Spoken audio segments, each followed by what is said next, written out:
is because most of my tiles that I dyed myself were okay to go up to cone 6, no problem, right? They came out okay. Like if one stack was all of the ones I stained myself and then another stack maybe was like a mix, if there was any sort of bloating or they vitrified at different temperatures, that's how they ended up getting stuck together. Another thing is, I'm not exactly sure what temperature my kiln was firing at because in the middle of firing, my pyrometer, my thing to take the temperature, failed.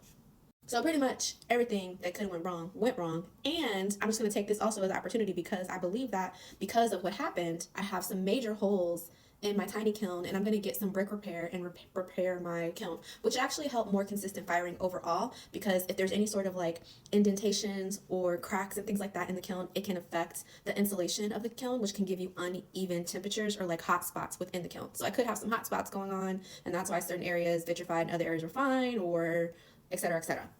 Another thing I'm also going to do is I'm going to probably get some high fire ceramic wire, and I'm going to sort of hang them almost like ceramic beads, like you would jewelry, with some sort of like bead still or high fire rods, so that none of these tiles are touching, because even though it's porcelain and it's not glazed, I just don't want to have an issue with them sticking together like these did, you know? So I'm going to try to rectify that, but a lot of the colors did turn out really pretty. So yeah, I'm just going to redo these, and then I'll be fixing the kiln.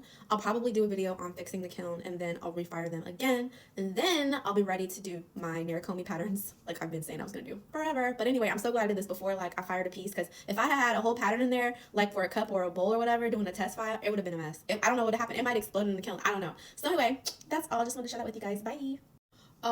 And what I'm going to do is, for the ones that I stained myself with the same porcelain, I'm like the mason stains, I'm going to fire those at, well, it doesn't matter, I can fire those up to probably 6, but for the ones that bloated that I know are like from Seattle Pottery Supply, or any of the other ones, even the ones I might have stained myself, even though I don't see it, all the ones I stained myself look like they're pretty stable, but the ones that are from like Seattle Pottery Supply, that, for example, this dark Wedgwood, which is the one I bought here, I can tell because I labeled it, I can tell this is pretty stable at cone 6, but be mindful and fire all of those at the same temperature. So sort of like I'm going to put them in temperature groups. So like, for example, the ones that bloated pretty bad, I'm going to make sure that like this yellow is going to only be, maybe I'm going to do a test fire and fire that at like cone 4, like much lower than I would fire, you know, these that were pretty stable, maybe to cone 5. So even these, any of the ones that stuck, I'm going to put them in their own little group, and the ones that were sort of chilling on their own, I can kind of keep those at high fire, and also be mindful and separate the colored porcelain in that way when I'm doing my designs, because